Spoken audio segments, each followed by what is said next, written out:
Welcome back to the Win with Dice podcast, a podcast featuring members of the Win with Dice team. I'm Calvin, and I'm joined here by Ramon. Hey guys, thanks for checking out the podcast. This is the 200th episode. This is the Win with Dice podcast, folks. We talk about tabletop RPGs. Calvin and I take a casual approach to the hobby, so we on this podcast, like we've been done for 200 episodes, we've been talking about the games that we run and the games that we play and the cool, wonderful people we get to experience the hobby with. So hey, if this is your first time kind of hearing about tabletop RPGs, a specific tabletop RPG, or just like anything that you want to play, go play it, man. It's fun out here. It's a good time, and the hobby's great right now. We're thriving.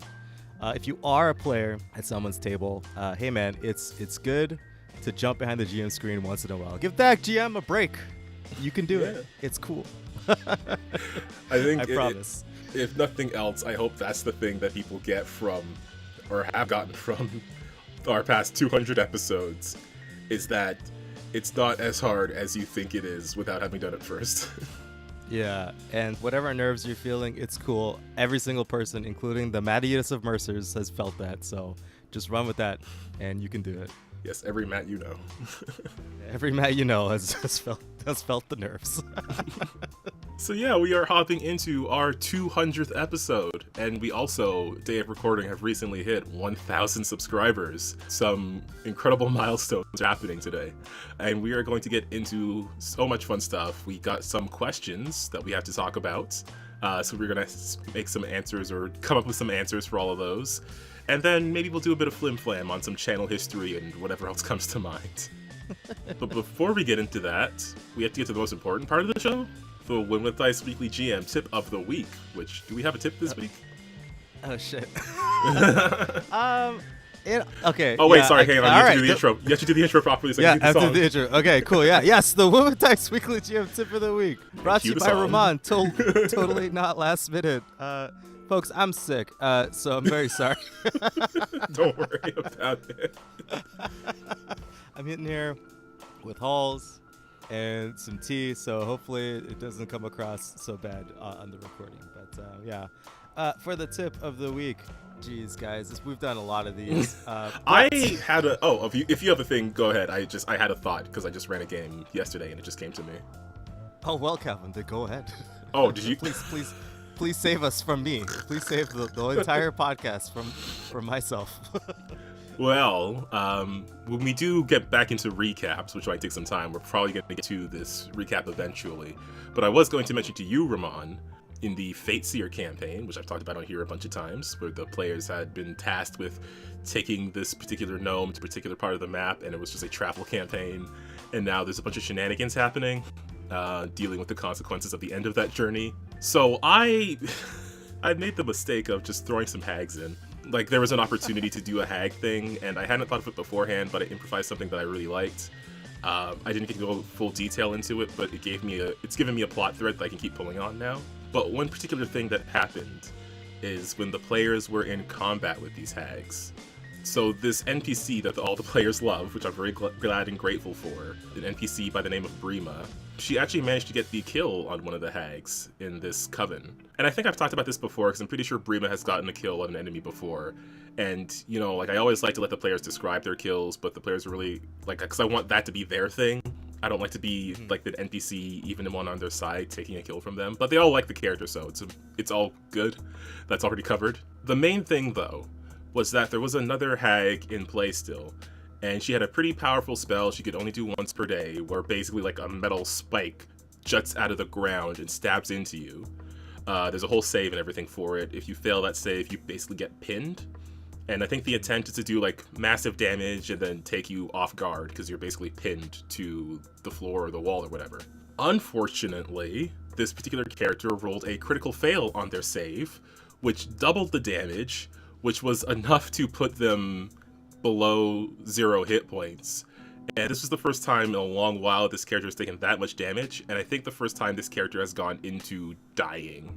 Like, they've been low before, they've been like single digits before, I think, but they've never been dying. And reflexively, I wanted to think of some way to save them. Like, I was like, okay, I really hope they make this save. And then I was like, because I use player character stats for them, because they're basically part of the party, so it makes it easier to balance things. And then I was kind of like, technically they would have hero points, but also it's like, that's kind of favoritism, because I've never used a hero point to reroll anything with that character before. This is in Pathfinder 2nd Edition, by the way, for people who don't know. But like, I've never actually used a hero point to reroll with that character before. And I think the general advice I'm trying to get to is, at some point, if someone's in combat, you got to be okay with killing your darlings a bit. Like that, like that's sort of like the literary term of like removing ideas if you need to. But I'm just applying it here as in like, sometimes you have to kill the NPC you like. Stuff is gonna happen. Dice are gonna roll. Characters are gonna critically fail their saves. Other characters are gonna roll incredible damage because of that. And that is just the risk you take when you have characters in combat. So at that point, I just had to be like, I had to turn off the Calvin part of my brain and turn on the GM/narrator part of my brain and just say, like, this metal spike has come out of the ground. It has impaled this character. They are dying because they have a big metal, like a big piece of metal that's jutting through them now. And it did lead to some pretty dramatic moments, which we'll probably get into when we finally recap that episode. But it was a bit of a struggle for me to get there. I will freely admit that, more than it should have been. Well, yeah, it's tough, especially with that campaign, which is very much a Resident Evil 4 campaign, where you have to, the whole point is to protect the small girl from all of the dangerous monsters. Yeah. And everyone's really attached to that person. So, yeah, you're right, Calvin. Sometimes you got to kill your darlings. I'm horrible at that. I usually try and ship away the darlings before they get hurt, or contrive some reason for them to be off screen so nothing bad ever happens to them. Yeah. But yeah, you're right. The drama has to be there. And sometimes you got to kill the player's favorite character to NPC to get them motivated, or even just during a fight, having that like drama of combat. Like the whole reason you're rolling dice and risking your player lives or NPC lives is for some greater good, right? So exactly, the drama has to be there, and life has to be on the line for it to mean anything. Otherwise, you're just kind of wasting time, I guess. And like, it ties back to something we've talked about way earlier, because I just remember seeing this phrase. It's just letting our bad guys be bad. Like, the other hag at that point, she's seen this person kill one of her sisters, and she has this powerful spell. She could use it on the big guy in front of her who's about to smack her around, or she could use it on the little guy who's a bit further away, but just, killed someone that she was allied with and stuff. Like, it makes more logical sense for this person to take revenge with that big spell on a target that they can probably guess, just based on size, probably guess that it's going to hurt them a lot more. Like, you have to be in that narrative moment. Like, these aren't just like, numbers on a spreadsheet, right? These are characters who have goals and personalities and beliefs and things like that. And when you kill someone this character is either allied or partnered with or related to in some hag coven way, they're going to be pretty mad about it. And if they can put a metal spike through you, they're going to do it. Yeah, make sure you give your NPCs personalities and like relationships, right? They're not just like, I know technically they're like a stat block sitting in like stationary space waiting to be encountered by the players, right? Like they're not like actively living their lives in a way that like the players are, or even like, it's just that the players who are the heroes ran into them, and then now they have to be a living, breathing thing for them to interact with. But they still have to have lives, and they still have to have interactions. And yeah, my favorite thing is to give like, if like you encounter like especially like a group versus like a solo thing, there needs to be group dynamics. There needs to be people who are like leaders or something, like how the party is, right? Like the parties are broken up between like different friends, like different in-jokes, that kind of stuff. Like it's always good, especially for like a coven who like they, especially a hag coven. They're probably one of my favorite groups to roleplay because, they could just sit there and snare and bicker at each other and like do all sorts of wacky things like to each other and to the players. So like, yeah, it's always fun to kind of yell out and make the players feel bad, being like, oh yeah, you killed my best friend, and the players are like, oh oh no. Yep. I will say that combat ended with one of the hags getting away. I don't want to like overload the campaign with too many ongoing plot threads, because that happened to my Crown of Dragons campaign, and I think that's a contributing factor to why it fizzled out a bit. So I don't want to overload it, but that's just, it's there. It's there. That's true. It's what you have to do is just like, I guess this is a lot of tips right now. So it's like there's a lot. It could be. This is a 200th episode. Too. We can do whatever we want. Yeah. So like, what you got to do is you can't let it simmer too long. Like you got to get that person like actively trying to hurt the party. Just like maybe not the next thing that happens to them, but like have like a timer or something in your notes, being like, okay, after so many days, because I know you like to count days, Calvin. Yeah, you're not like, wrong. This is the plan that they've cooked up together. Like maybe they chill out, regroup, find some more allies, and then enact their plan. But it has to be like it happens. Like they have to be pursued, I think, and then end that plot thread, right? Not don't make them the bad guy, like Tim. Damn it, Tim. We don't need another unintended consequences, Calvin. No, I don't know. That was it worked out pretty well in that campaign, I have to say. It was very stressful and nobody liked it. That's not true. We all loved it, but it was way too stressful. Tim's in that game, the Fate Seer game, so maybe he should do it. Give him a piece of his own medicine. Like, who knows? Yeah, I'm gonna assemble a team of all of your mortal enemies. Weirdly, I feel like the Fateseer players have left places a lot more positively than the Fandelver crew did. Yeah, I mean, that's true. I think the Fateseer campaign is just a lot nicer, and like violence isn't always on the table. Like, you know what I mean? Like, yeah, considering like, like more they ended up becoming friends with the bandits that ambushed them, and like yeah. I mean, I'm trying to think of like who are their active enemies, and there's one or two pretty major ones.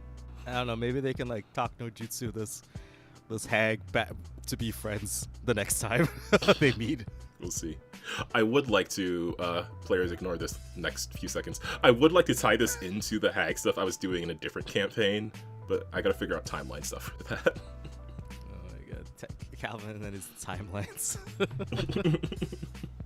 All right, yeah. Well, it's a little bit longer for our tip of the week, folks. What did we talk about? Make your NPCs relatable. They are people.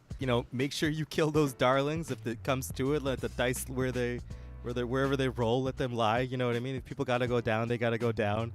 Mm-hmm. And if you have too many plot threads in your game, just make sure you loop them back around like relatively quickly and then end them. Right? Don't let them kind of linger in the ether for too long. And then you won't get overwhelmed with too many bad guys trying to beat up the party. Yeah. And then too much stuff to keep track of. Yeah.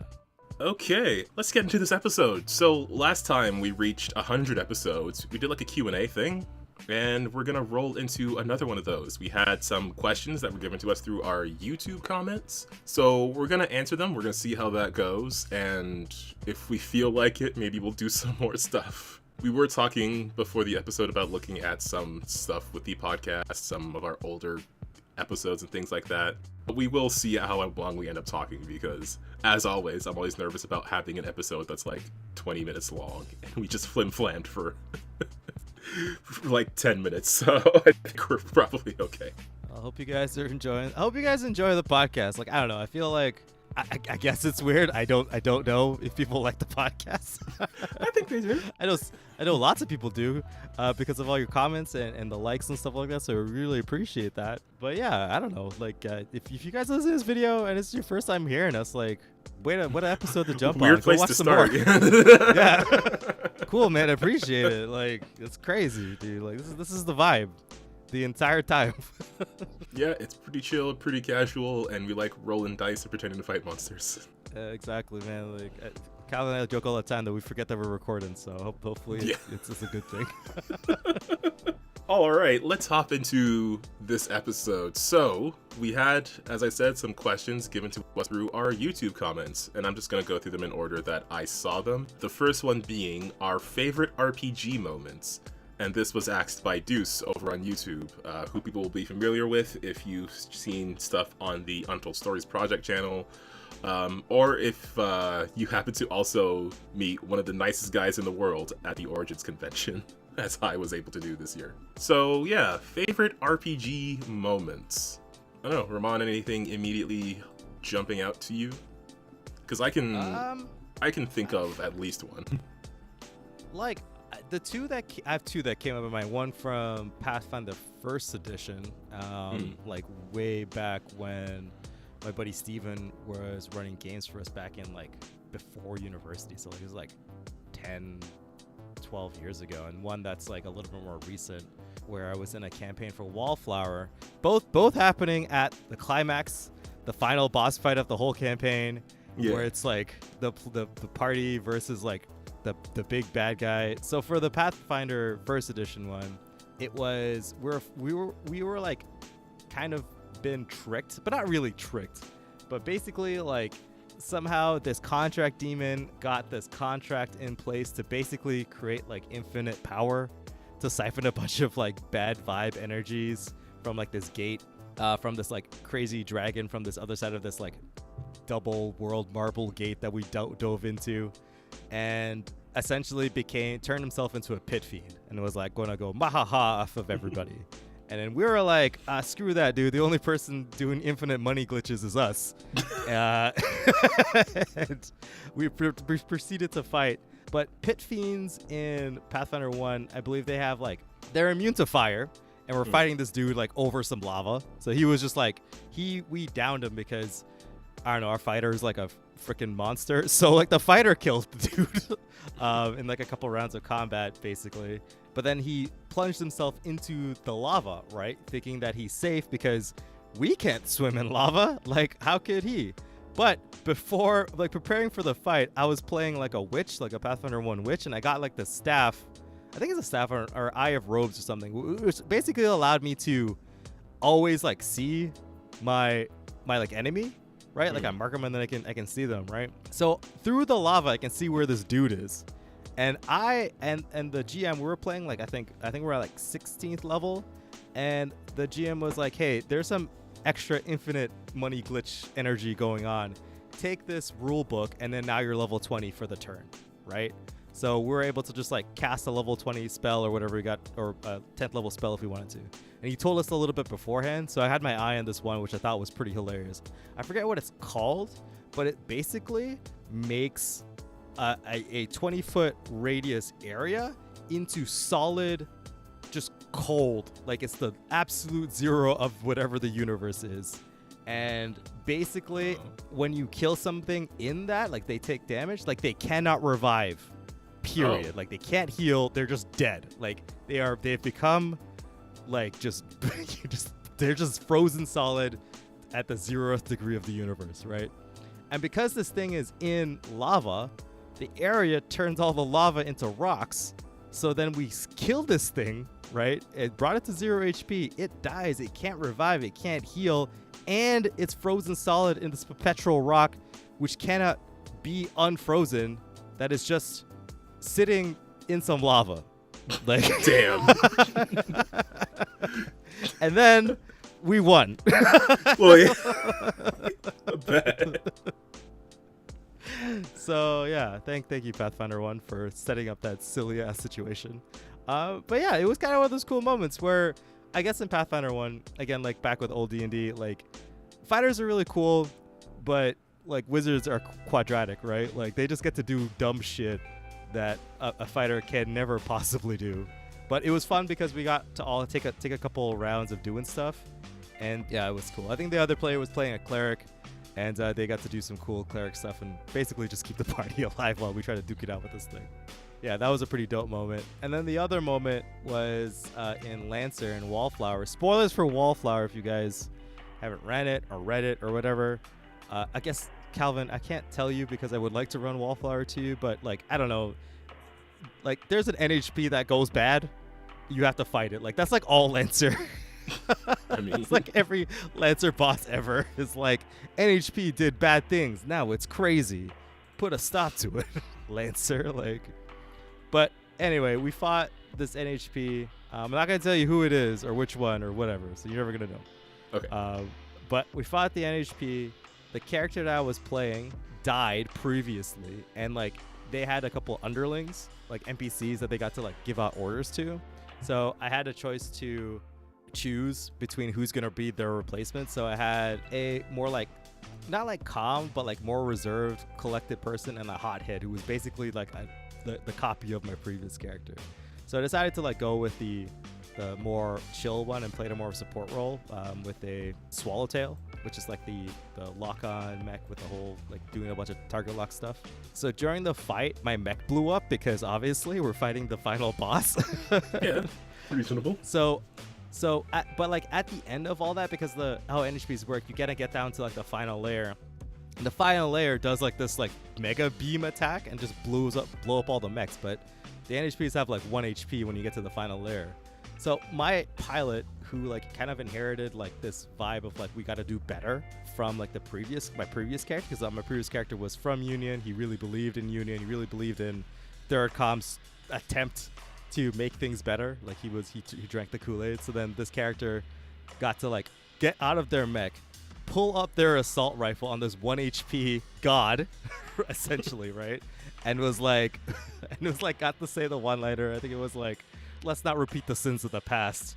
We will move forward doing better, right? And then just rolls a 20, and that 20 on defeating the final boss, and was able to take out the NHP just boots on the ground as like a person, which was like ridiculous. It was such like an epic moment, and that was probably my favorite part about that campaign. There's like tons of good parts, but like that was like the part that I like stuck with me the most. I was like, dude, that was crazy. I can't believe I didn't just immediately vaporize. You know what I mean? Yeah, I like that your character kind of like started off as this NPC and then, you know, got to be there and to be the one to take the final shot at the big boss, whatever that may be, when I finally get to play it myself. Oh my God, I swear. I promise. Before part 2 comes out. Yeah. That's cool, man. When I saw this question, there were a couple things that like came immediately to mind.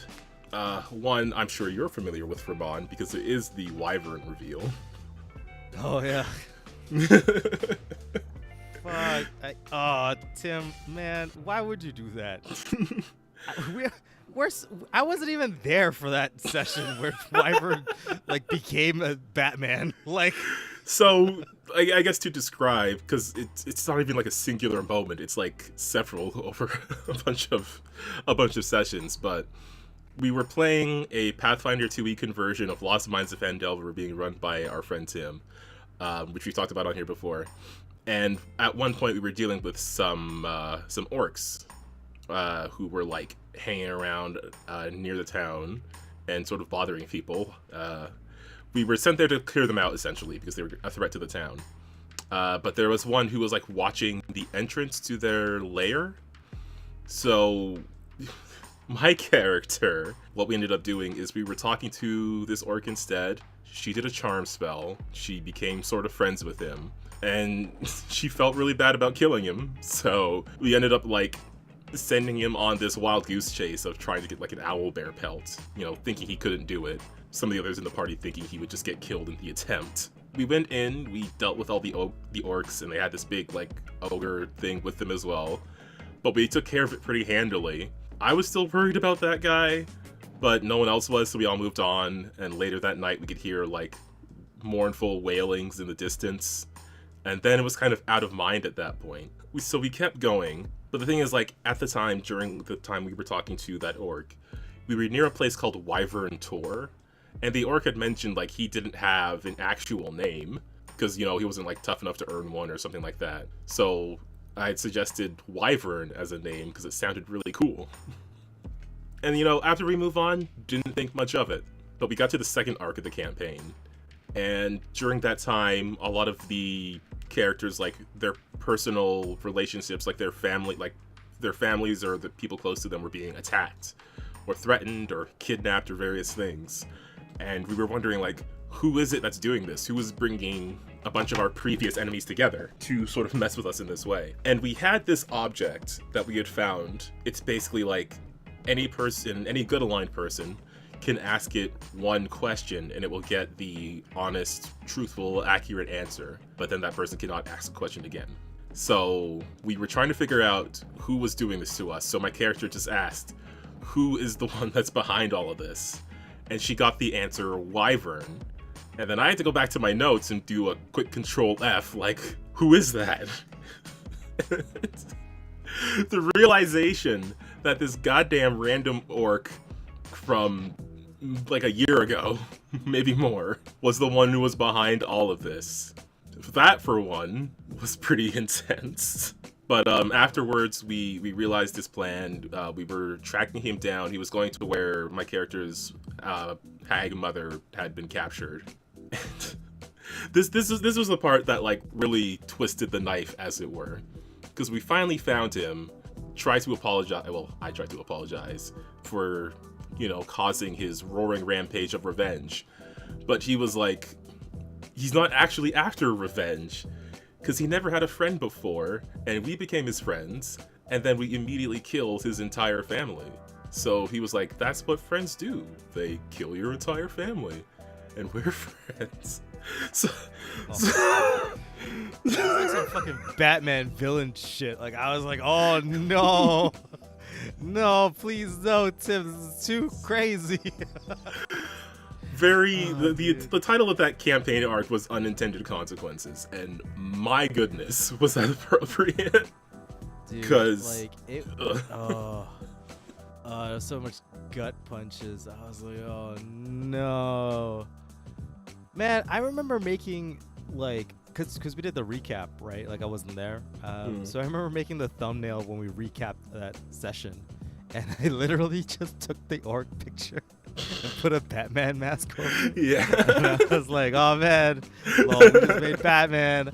And, like, Tim already cooked this up way before I even made the actual thing, right? He told us afterwards, and I was just like, dude, like, I don't know how we just didn't put two and two together. But Jesus Christ, don't ever do that again. It was too hardcore for me. I couldn't handle it. I was so stressed out. That was one of my favorite, like, bad guys in a campaign, just because it was so personal.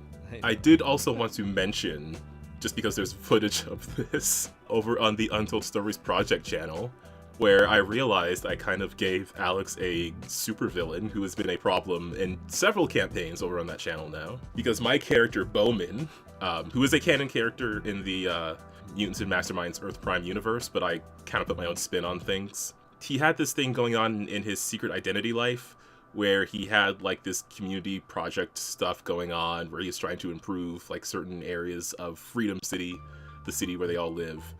And he had like, I was trying to come up with some stuff that he could do when we weren't doing superhero stuff, some like downtime NPCs he could interact with.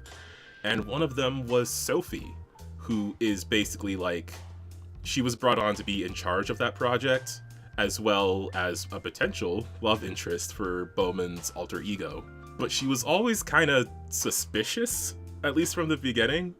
Like, there was just something slightly off, but at some point I was just kind of like, it's probably fine. But as the campaign went on, things got more and more weird. There was more implication of Sophie's ties to, like, magic, I guess, without going into too much detail. But the moment the twist went off was when we actually had Steve Kenson, the creator of User Masterminds, on the stream, which was pretty fun. I had to try to be like, I hope I'm not messing up one of your characters as I'm playing Bowman. But we were basically in this prison dimension. We were trying to find the wizard Eldritch, who's like the sort of a Doctor Strange analog in that world. But also, as we found out, had been a mentor for Sophie, who believed that she would be the future Master Mage, which is sort of like a Sorcerer Supreme sort of thing for that universe. Unfortunately, she had been rejected by Eldritch, and it turned out the entire time she had been using Bowman and the entire Freedom League Dark team to find Eldritch. And then when she did, she had managed to make her way into this prison dimension, and she was going to use it to sort of like lock Eldritch away, while she went on to involve herself with the actual big bad of the campaign.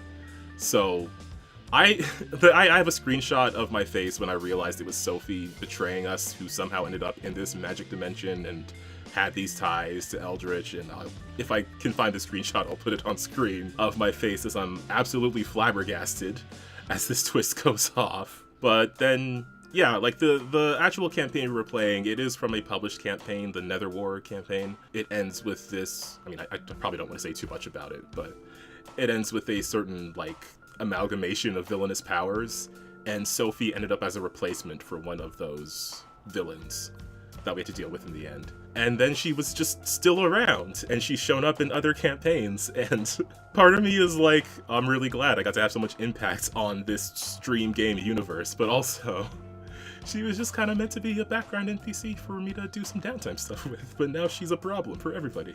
I mean, and that's the sauce, right? Like, yeah. That's what you're down to do. Take somebody who's just like, oh yeah, I invented this person for a very specific thing, and they're not meant to be this global superpower. Like, and then all of a sudden it's like, yes, Kevin, you've given me a name and a face and an attitude. Your life is over. Like, yeah.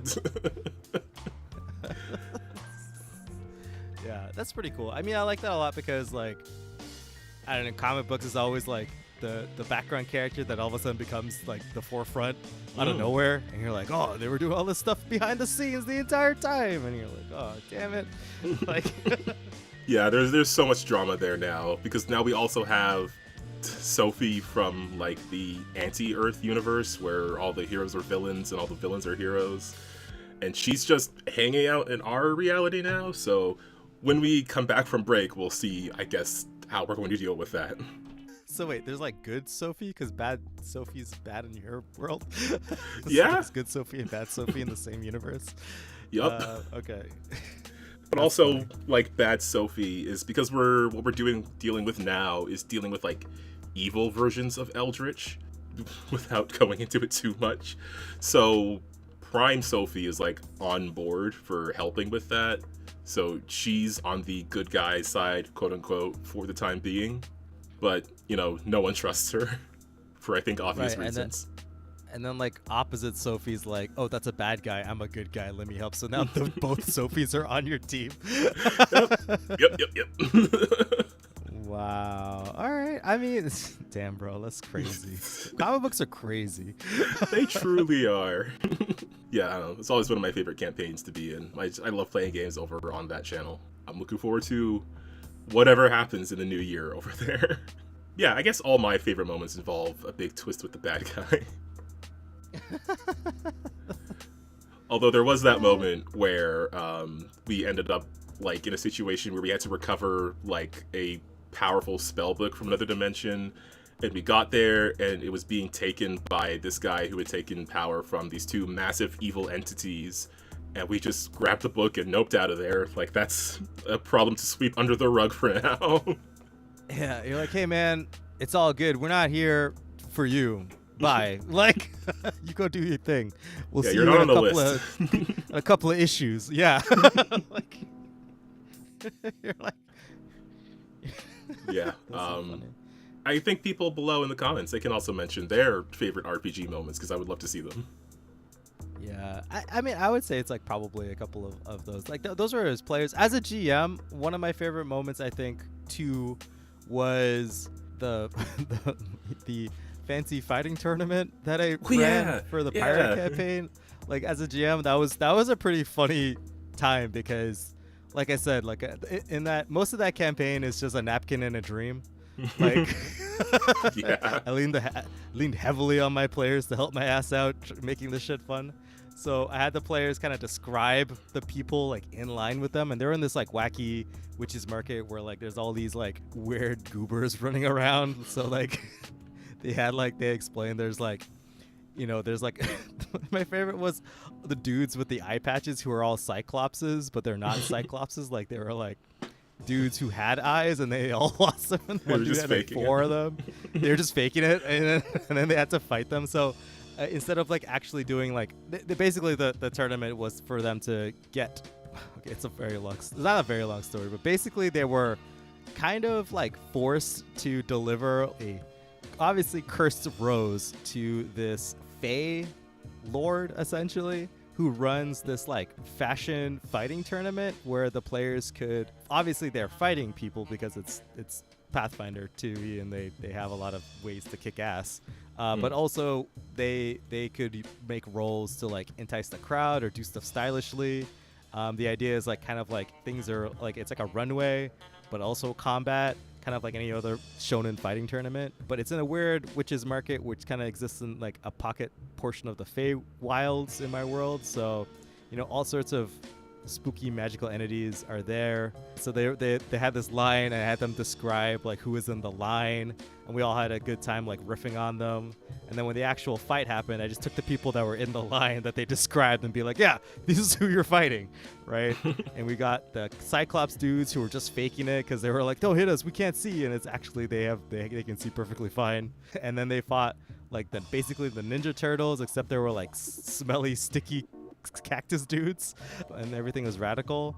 And then my favorite part was when the players had to fight like the final group, which I was like a bunch of like they were kind of associated with like the fashion district of the witches market, where they were all kind of like these cool, punky, fabulous people, but they were like had magical powers. They're essentially like my witches in my world. It's like a homebrew thing, or basically just like cool animal person plus magic, like like some aspect that they like, and then plus magic. So they had like a gummy bear candy witch, which basically I just took the stat block of like an ooze, and I was like, yeah, she has ooze powers now, and she could just turn herself into a gummy bear. One of them was just a big cat, which is hilarious because like I think it was the I don't think it was the strongest thing on the board, but like it was like a lot. And then I forget too, there's a couple other things, but basically the players just trounced them. And the fights leading up to it, it was like we didn't really roll any dice. We just kind of I just let everybody like riff, being like, oh, how do you, this person does this, what do you do about it? And then the players would describe the silliest shit, and we had a good time. Yeah, I don't know. It was a cool experimental moment in a game, and it really like, I just think that like sometimes you don't even need the dice. You just kind of just ask the players like, hey man, we're having fun. Let's vibe. Like, yeah, Pirate Campaign is pretty loosey goosey, to be fair. Yeah, given that its title is the Pirate Campaign. I know, it's like doesn't even have like a proper title. It was a one shot that was supposed to be like 2 sessions that spun into an entire like 2-year campaign with with the players having access to a ship. So like, you know, sky's the limit. Like once you give players like a ship and they could just literally go anywhere and do anything, then it's kind of just like, you know, I guess it's kind of like Doctor Who. Like you just kind of just go to a place and shit happens. Yeah, yeah, it's pretty accurate for that campaign. For sure. But yeah, that was a good time. I did think of something else, but I feel like we're going to be talking about favorite RPG moments the entire episode if we keep going. Yeah, it's true. Maybe we should do a whole episode on that. But I guess we did half of one. So we'll get the other half later. Yeah, no, I'm sure we'll find the time. Our second question from Orlando Furioso on YouTube. What did you do on the 21st night of September? Which is obviously a song reference, but also very silly. So, I don't know. Ramon, where were you on the 21st night of September? What day was that? It was like a Saturday, I think. Saturday in September? Man, I don't know. What did we even do on that day? What the heck was even going on in September? I feel like we either ran a game or I wasn't in a game. I feel like you probably played a game or something, Calvin. Probably. I mean, that's sort of what our weekends are a lot of the time. I don't know. I love running games, but like I sometimes feel like I have too many games. I probably shouldn't do games like every weekend, but I like to do them too much.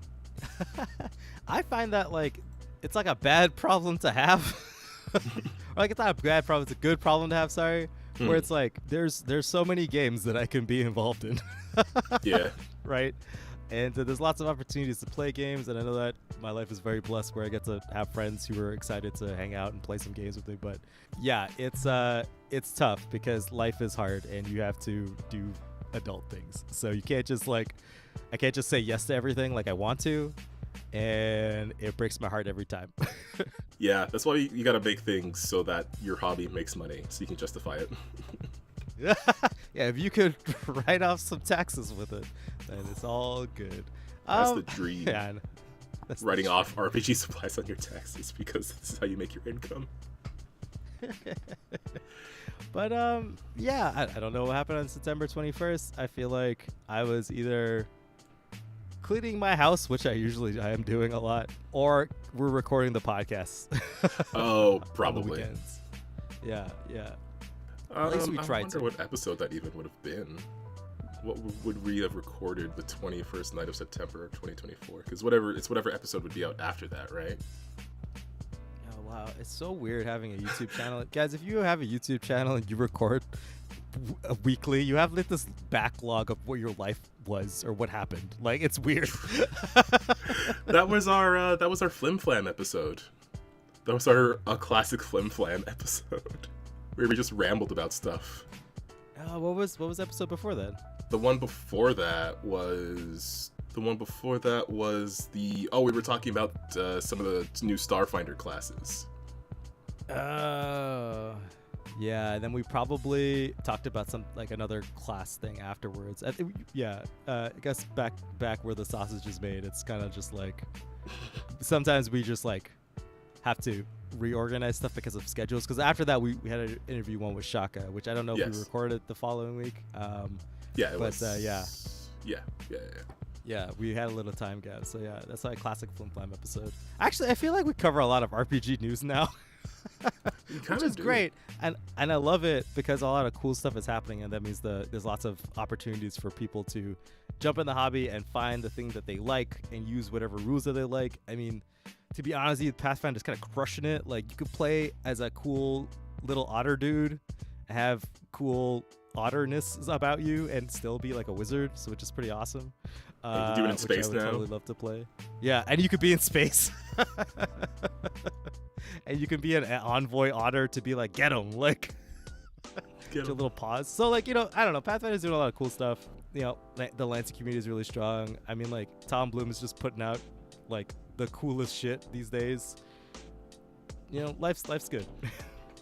Yeah, it's a good time to get into games. For sure, man. But yeah, I guess that's what happened. I'm just gonna say we recorded some episodes of stuff because God knows I can't even remember what happened last weekend. Like, jeez. True.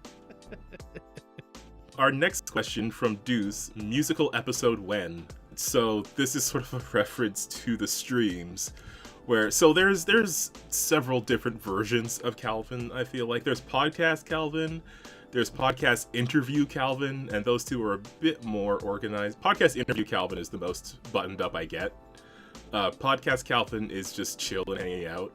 But stream Calvin is like no filter, just whatever comes into my head, I say out loud, because I have to fill 3 hours of time with something.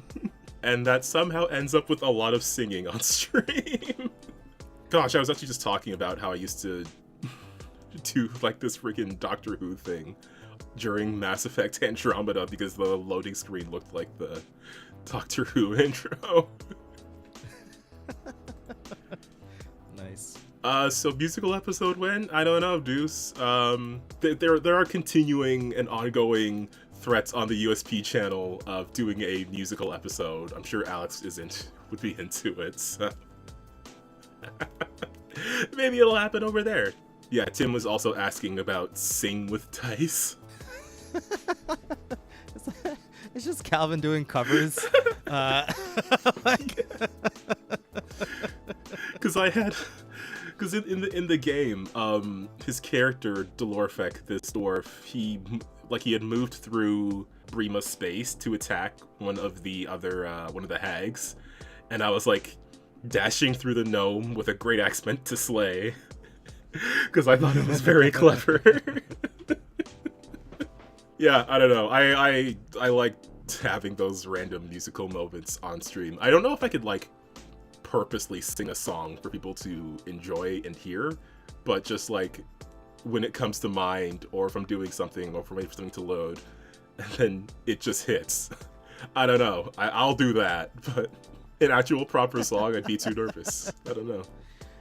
Yeah, that's fair. I feel like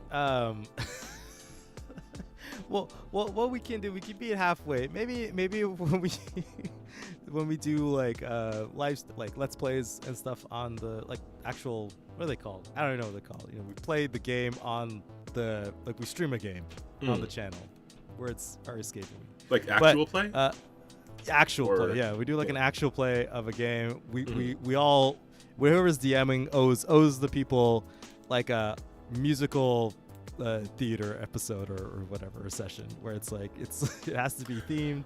It's like I don't know if you ever played people who play Final Fantasy VI, where like they're at the opera, they have to do like an opera scene or like a theater scene where the characters get to act. That would be pretty funny. You did just remind me of, shoot, this was ages ago in the Crown of Dragons campaign.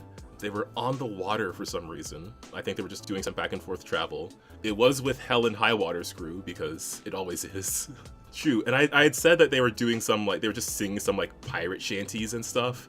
And then one person was like, oh, what song are they singing? And I was like, And instead of just making some shit up, which I should have done, I looked up the lyrics for, I think it was an Ailstorm song, which is like this metal band, this pirate metal band. And it feels stupid now, but I sung like the chorus from the song. No, that's true. Actually, it's very funny how much like I sang in like that you mentioned that I did sing the Goblin song to my players for Rise of the Rulelords. Yeah. And then now in canon, the Goblin, I guess the bards, the Goblin bards, they all rap now, and they all say sick bars in Goblin, and only one player can speak Goblin. So it's like I always describe how they got dissed real hard with these bars, and they're like, ah. But yeah, I guess maybe you're right, dude. This is like, maybe we need to incorporate more singing into our games. Yeah, clearly. Okay, let's get to the next question. This one is from Mitchell on YouTube. Looking back on your first RPG characters, how would you rate them, and what would you do differently now? Oh, my very first RPG character. I remember making a fighter once, and then they died, and like forever I'm cursed to always having my fighters die. I don't know what it is, but I haven't played one of Pathfinder. It's not just your fighters. So like maybe that's why. But like every time when we used to play like Pathfinder 1 or D&D 3.5, actually all my characters get killed a lot. Now to think about it, like yeah. I know I got one. Yeah, for sure. My like anything that I changed now, is that the question? Sorry. Like, how would you rate them, and what would you do differently now? Oh, rate them. I mean, I never make mistakes, right? Like, Bet. I would say, okay, my first Pathfinder character. I don't think it was it was actually like a monk. Now that I remember, I think we stopped playing that game and moved to playing like a druid or something like that. Like, but. No, shoot! Oh my God, I have to go back decades now in my brain. I don't know, Kevin. What's your first character? So wait, your first character was with me. Yeah, that's what I was about to say. I think because I started playing in my college RPG group around the time, but I think I first started with you guys. You were coming off of 4th edition, and you were playing Pathfinder. And at the time, I was playing Dragon's Crown on the PlayStation Vita, for all the people who remember that. And I had this little, like, archery elf that I played in that game, and I thought she was cool. So I played in the game, in the Pathfinder game, I played Drusilla, who is, she was a human. She was very energetic. She had a bow, and she would always rush ahead and get herself into trouble. That was kind of her thing, until the point where, like, other player characters had to, like, physically hold her back from running into danger. Yeah, I liked Drusilla. I actually did bring her back as a character in my own game world, where she was part of a different, like, rival adventurer group, to like a rival to the party in the Crown of Dragons game. She was kind of a jerk, which I feel like was appropriate for, like, Drusilla without a good influence. Yeah, for sure. I think at the time, I hadn't done this before, like I hadn't done this in the game, but I think at the time you had mentioned that she would have been better as a bard, like as a more support character because of like her energy and stuff and just her personality overall. But I hadn't done that because I just was obsessed with the imagery of a archery character, so that's kind of what I was leaning into. Yeah, I mean, and then the birth of Bowman, you're just like, yes, give me the dude with the bow. Yeah, by the time I got into that game and I was like obsessed with arrows, yeah, I had to play Bowman. I was obsessed with arrows. I think that like if I'm trying to remember my first character, like my very first character, because we played like one session of 4th edition, and we were like, I think the GM at the time too, like he wasn't really into GMing, so we did it. It was kind of fun, and then afterwards, another friend took over. Steven, he took over like basically being our GM while we were teenagers, and he did a good job. But that character, for some reason, escapes me. I think I was playing a druid. I want to feel like I was playing a druid, and it was good. I think I was like using a lot of splat books back then too, for 3.5. So a lot of like third-party stuff, and we're goofing around with that. But it kind of, yeah, it like, for me to rate that character, like, I can't remember anything about them. I guess that's kind of like what it is. Like, I don't think I had like a characterization in mind, right? Like, I was still just playing myself, but like as a druid, essentially. Like, whatever the decisions the character would make, like I would make. And like most of my characters up until like getting, now that I'm like obviously like older and stuff like that, and like I can formalize like a character that's different from me in my head. Yeah, it was mostly just Ramon playing with magical powers. Yeah. Fair. Yeah. So yeah, I would rate them kind of one-dimensional, I guess, because it's only me. But yeah, I think that like I still have the tendency to find something very silly in like the rules and kind of latch on, because like characters after that usually just had like a gimmick they tried to pull off. Because like I'm trying to think of all the characters I've played. So I've played, I think, a druid in that campaign.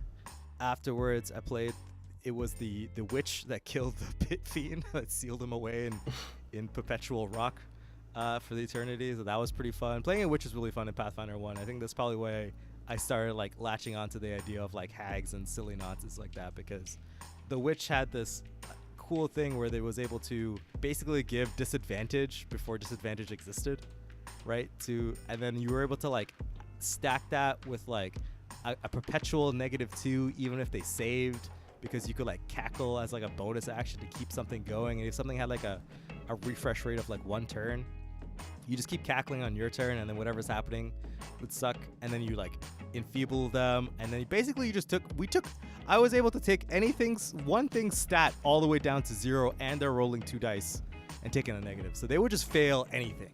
So I basically just neutered one person really hard, and I thought that was hilarious. And then after that, I played like who did I play in the other campaign? I played a alchemist who was able to take double potions and transform into a giant squid that was able to throw bombs and fit through like a pin-sized head, because it had like, there's just so many things that you could stack while you're an alchemist to like give you all these, like in Pathfinder where you give you all these like cool kooky like combinations of powers. So yeah, that was pretty funny. Oh yeah, and I could also like be inside of like a vortex, so I was like in a vortex of water as a stretchy octopus that had like a bunch of resistances and that could fit through basically any crack, and that could throw bombs. But that character died. I got eaten by a dragon, which sucks. No. But it was fine, because like I think at that point I already maxed out the potential of that character, and I didn't really want to revive because we're strong enough to cast like reincarnation or whatever, right? I was just like, nah, I'm gonna go play something else. So then I played a Magi. I think they're called. That's what they call it, the spell slinging sword dude. Magus? Magus? Yeah, that's what it is. Magus. But it was like an automaton Magus, because like in the end I was just kind of like revived. Like that's how my character got back into the game. I was just kind of like an ancient piece of like war, like a warrior that was like put his soul into like the mech, or like the mech into like the robot, and it was like revived. So I was like this like magic knight, except I had like a shield, and like my whole thing was doing like one big attack where like I would like put a bunch of stuff onto like the shield spike portion of the shield and then fly up in the air and then immediately like charge downwards and make a cool attack and then explode for like 1 billion damage, and it was like my meteor shield slam. That's the cool move I come up with. So yeah, I guess like all of my older characters were just kind of like summing up into doing one silly thing, like their entire game plan. Like I never made like proper normal ass characters. It was always just like, what's the funniest thing I could do? I guess that kind of still kind of rolls, because Solrona is basically like, what if I just only focused on shooting magic missile? Like, how effective could that possibly be, right? It's pretty effective, turns out. Decently like, so. Decently effective. Yeah, I was trying to think of, because one of my favorite characters I've played is Macy, my barbarian with a big mace that returned to her. But I was trying to think of what I played before that, at least in our games. I don't know. I don't really even remember. I did. Oh no. I remember Hirgin the halfling, who somehow always had bad luck, but I think that was after Macy. I did remember in my college RPG group, my first Mutants and Masterminds character was Darkwing, and that's when I started doing the voice. That's when I perfected it. He was a lot of fun to play, even though doing the voice wasn't easy. I needed practice with it, of course. Yeah, I don't know. I do want to bring him back, but we'll see how if that happens at all. Yeah. So I think like a lot of times I can't even say this too, because like now even so I also just all my characters still the same. I have not changed as a person apparently, but now I've grown to like try to add a little bit more characters into like my actual player characters, because like I usually run with a light backstory for the most part. I mean, like I'll say like I'll put in like no details, but like have like pretty serious implications in my backstory. Just let the GM kind of figure it out. And for me to figure it out as the game kind of goes. But yeah, most of my characters have been kind of like I see something cool that I want to try, and I attempt to do it. Yeah. Like, I was thinking like Lancer too, right? Like all as a player character, like I played like the what's the call? The not I know I definitely played on Nelson, but I kind of maximizing that. But the very first one I played was the what's the big laser mech called? I forget. The big one? No, this the standard one that Harrison Harvey puts out. The one that's touted to be like the most bog standard one. So the Sherman, right? And like how you were able to like shoot the damn giant laser cannon, and I was like, I want to shoot that laser cannon as often as possible. So, you know, maximizing that. And then like I guess I like to channel the dude who does like one big charging attack, because when I made Duke, the very first incarnation of Duke, his whole shtick was that he took the Nelson's perpetual motion ability and was like, I want to stack as many D6s as possible into an attack, and then just kind of blow up one person one time, like, right, and just delete somebody. And then I had to build a characterization around that, and I was like, who would want to do something kind of flashy and spectacular like that? And I was like, I don't know, some Carrick and Barony asshole, like, who's like, I'm better than everybody else. And then realizing that like I can clone people in this game spawned the idea of like, now there's just an infinite amount of Dukes, as much as any GM will let me have. Like, as many as you want. Yeah, as many as I want. So yeah, but now I think I'm a little bit more chill, because like now I kind of want to play just like a goofball. Like I don't like playing anybody serious now. And I also don't want to be the one in charge anymore. I'm tired of being the one in charge. Usually I fall into being the dude who's in charge. Like, I usually do that if I'm playing with Calvin, and if I'm GMing, Calvin's the person who gets to be in charge. Yeah, that has happened multiple times. I don't know how, but it does. It is very stressful. Yeah, I guess I don't know if any of that rambling for the last like 10 minutes answered that question, but I would rate them pretty successful on the mechanics front. As far as like player characterization and actual like impact on story, it's all right. Like, again, I'm a generative narrative person, I guess. I like to just kind of see where the story goes and make adjustments as is. So my characters tend to be like pretty pragmatic people who, you know, definitely like is not opposed to working with anybody and will often end up being leaning towards kind of like the eviler side, I guess, or like the more pragmatic, more like let's just kill this person's side sometimes. Yeah. Even just really funny because I always try to curb that influence away from my players. I'm just like, it's like, you guys are supposed to be heroes, and then me being ha ha ha, like Says who? a little asshole. Like, all right, this is our last question that we got, and I think it might be the last thing for today because, as always, I was worried for nothing, and we flim-flammed for a very long time. From Alex on YouTube, what is one thing you believed about gaming at the start of this journey that you no longer believe to be true? And I had a thought for this, the first one that came to mind. It seemed like a pretty obvious one, so I was trying to think of a more clever answer. But I think for the most part, it's just that I thought running a game was very impossibly difficult, pretty much. yeah, I think that's always the realization, though. Like, it's like everyone always believes it's harder than anything's always harder than it is because you like the way that you get into the hobby is by playing at someone's table. Like most people, maybe not now, but like I guess for the majority of this game's or this genre of like hobby existed, it's like you got into the game because your uncle, your cousin, your friend, like just somebody you know was like, hey man, come play a game, right? Come to a game night. You probably like this thing. And 9 times out of 10, they were like, yeah, this is awesome. And then you had a blast time with the GM, and then you're like, oh my God, this game is awesome. This thing sounds complicated. This rulebook is so huge. Like, there's no way I can do the thing that this awesome person did for me, right? Right. But a lot of the game is, I guess you could say, Calvin now, you could say it's just kind of like just winging it. A lot of it's winging it. A lot of it's just kind of vibing. Yeah, yes.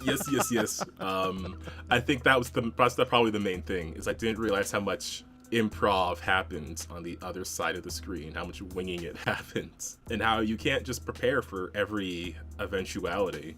Like you just have to, in some ways, you just have to create problems and then sit back and be ready to answer questions. And that's sort of just how it goes. I think like in the earlier times, like I believed I had to know a whole lot about the game. I spent a lot of time reading the books. Like for Mutants and Masterminds, I think I ran maybe a couple sessions of that before I started going into a Pathfinder campaign. And I had read a whole lot of the 2nd edition book and then getting into the 3rd edition book. And I mean, even today, I will forget things, but I felt like I had to have like a whole lot of knowledge about the game just to even run something very short. But honestly, I think what helped a lot is really playing in our games, because everything was very casual. Like it's even our maps. I don't know how to communicate to people, especially people who are only able to play online and stuff. Just the joy of like a freaking dry erase map and having to figure out what token to use for your character, what fit the best, and fighting, a bunch of those paper pawns or some wooden cubes. And just having a freaking blast. Yeah, right? Like, I think, too, that's I miss about playing just at the table with junk. It really just junk. Like, it's like, I remember playing, for a long time, we were playing Rise of the Rune Lords just on, like, a whiteboard and a ruler. Like, where with pennies and bottle caps and, like, a couple of sets of dice. We're talking maybe, like, max 3 between, like, 6-7 people. Right, like the GM had a set of dice, and like the table had a bunch of other ones, and then we just kind of figured it out. Yeah, and it was a blast. And I think that's like now with all of like the cool tools and the cool special effects, especially on like Foundry and stuff, and like automatic calculator stuff. Like I don't know. I think there's a little bit of scrappy joy that's lost with all these fancy flashing lights, right? Like there's so much, like there's good and bad to it, I guess. Like there is a lot of good with playing online, especially if you're able to play with people who aren't like in the same area as you, much less the same country or city. But yeah, I do like the scrappiness of having all these things together and then just figuring it out and making a game out of that. Like for me, some of my earlier stuff, I was trying to figure out like, how do I represent a map? So I drew out maps. I tried to make a photo editing program work as like a map program, which I don't recommend. It was not very good. But you did the best with what you had at the time. And yeah, I think that helped me get over that hump of, thinking it was impossible to get to the other side of the screen. Yeah. Like I know it's difficult for people who their first introduction to tabletop RPGs is like stuff like Critical Role or Dimension 20, which is unfortunate because a lot of that stuff is really good in certain ways, but they also have like a whole production team behind them so they can make these big impressive maps of all these physical characters and custom pawns or custom tokens and everything. And I feel like sometimes people will see that and think, oh, that's how this is supposed to work. That's what I need to do. I need to have an entire world built before the players get here, sort of ignoring that the players are going to contribute to the world in their own ways as the game goes on. Yeah, I think I figured out like what I believed in. I think before I believed that like you needed like crunchy ass combat a little bit. Like I remember playing way more combat focused stuff and kind of making that classic dungeons vibe and like all these encounters and stuff like that, like making that be the central focus of the game, which I think that the game's designers, right, when they first initiated creating Dungeons and Dragons, like the game itself was like go to dungeon, get the loot, and then try to survive and then bring that shit back so you could do it all over again, right? Yeah. And that was like the point. But now I've definitely like leaned in more to the idea of just like playing out scenes and stories instead of like doing that crunchy stuff. And kind of just like, I don't know, I feel like my journey as a GM, I started off kind of just doing my own thing. Like, I didn't really run a lot of pre-made stuff, and even with the pre-made stuff, I immediately switched a bunch of things. Like I always like edited stuff. I never ran anything the way it's supposed to be. I always allowed a bunch of nonsense. And I always experimented a lot, and I think that as more as I play in the hobby and I do more stuff, I'm pulling in like way more stuff from other games and putting it kind of into basically Pathfinder 2e, because that's the game that we play the most, but kind of picking and choosing all of the cool stuff from other systems that I like and just I guess making my own game in a sort of way. Right? Yeah, I mean, I definitely have borrowed stuff from other games. I've definitely borrowed clocks for my Pathfinder game. I totally get that. You saying though that, because you do your homebrew world, or you always change up adventures and stuff. I'm sitting here like, I learned it from you. Yeah. Honestly, and I think, yeah, you really did, which I thought was pretty hilarious. And then it was cool because like we like empowered, I think, Tim to run Tim Delver, and he was just like, I'm gonna take this Pathfinder 1 thing, or was it D&D? I don't even remember which. Yeah, it was a D&D 5e like starter adventure. Yeah, and he was like, I'm gonna run this in Pathfinder 2e. I'm just gonna figure this out. And I was like, yeah, man, do it.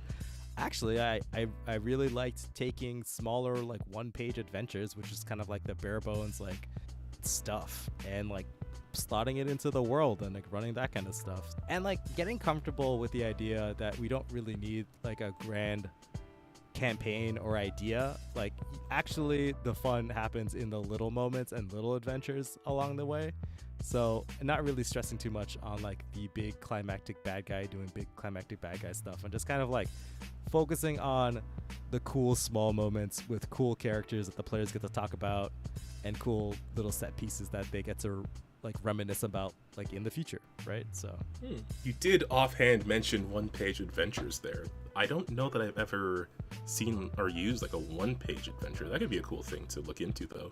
That could be something we do. We need to produce merch. That could be something. Yeah, for sure. I mean, like I took like a lot of actually most of the pirate campaign is just me taking a bunch of like second edition pamphlet, like one shot adventures, and was like, all right, let me slot this in this world. Like basically everything with the pirates I took, I just stole a bunch of I just looked up pirate and was like, cool, this one has a bunch of pirates listed here, and they were doing a bunch of stuff, and there's a map drawn out. I'm gonna use this. I take a lot of old stuff and switch around the framework and then just run it. And again, pretty loosely. Like most of again that campaign and a lot of my campaigns are heavily player driven, where like the players would say something and I'm like, damn, that's a good idea, and then it became real. Like so yeah. That is like a very big part of how the hag thing happened in my last game, I'm not gonna lie. I was just gonna make them pay a whole lot of gold because they needed something done, and then one player suggested, or is there something you need to take care of? And I was like, there is something I need you to take care of. And then I was like, what's a weird thing hags can be doing right now? Oh man. Yeah, I think if you had put that in front of me before, I don't think I would have been able to handle it, because I would have been like, no, you gotta know what you're doing. And now I'm like, yeah, no, there's hags over here. They did some weird stuff. They did some weird curses. Yeah, for sure. And like, just kind of like not just saying stuff happens without looking up the rules or even bothering to check the rules.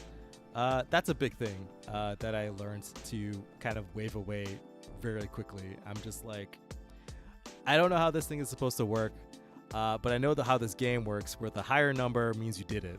So let's just roll some dice to see what happens.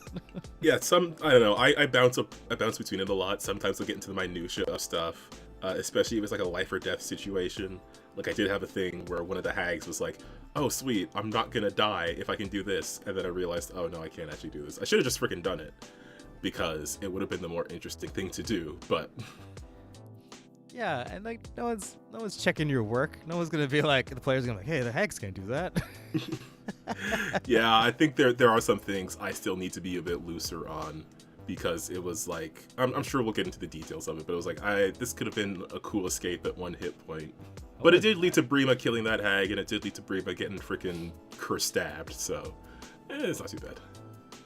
Yeah. So, at least the whole point is that like you got to continue a cool story, and everyone had fun, and there was drama, right? Like I think that's primarily what the game master, GM, dungeon master, whatever you want to call it, narrator's purpose is to provide the drama that the players get to solve with their cool characters, and then you guys all have fun, and that's it, right? You provide the problems, not necessarily the solutions.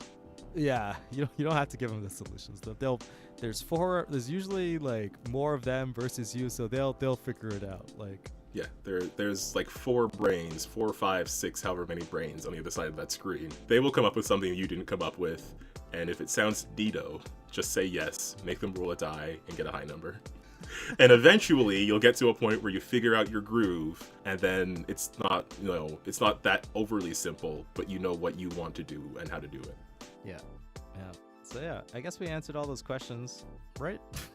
Yeah, we did actually get to all of them, and in a timely fashion. There is some like channel history stuff I wanted to look into, but I think we'll save that for our year-end episode, because we do sometimes look at the analytics when we do that. And I would love to look at our analytics, because we have actually, in the course of this episode, we gained another subscriber. So we are at 1,003. Thank you guys so much for listening to the Win with Dice podcast. I don't really know, to be honest with you, why we do this. We just like the hobby. Yeah. Yeah, I don't know. I feel like sometimes when people do podcasts, there's a goal or something. They're trying to educate people. But I guess for us, it would be like trying to get more people to be GMs and us to be able to like hang out and just kind of talk about the thing that we like, right? Pretty much. I mean, it's like we get to talk about the games that we like. We get to do stuff with them. Like, we get to do things we wouldn't normally have the time or energy to do. Like I don't think we would normally go into like a deep dive of like all the different Lancer NPC classes, or we wouldn't normally have a whole deep conversation about creating a character in different games and stuff like that. We wouldn't normally have a very deep dive into our campaign recaps, because we just talk about like certain specific moments. But getting to do it on the podcast, and then we get to share it with people, and people are interested in it, it's real nice. I'm glad that people are enjoying this sort of thing.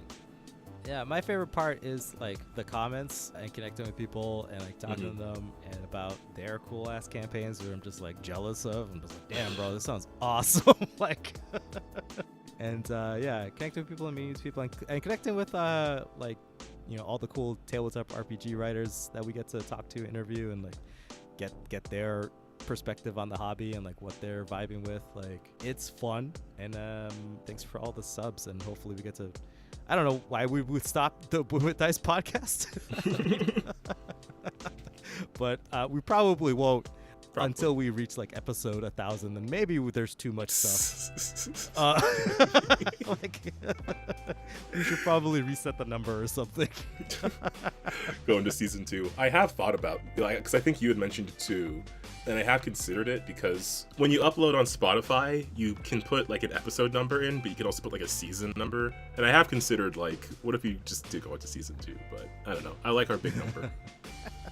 But yeah, I guess yeah, that's the podcast, folks. Hope you enjoyed it as much as we always enjoy doing the podcast. And I think the next one is going to be our year-end recap, probably.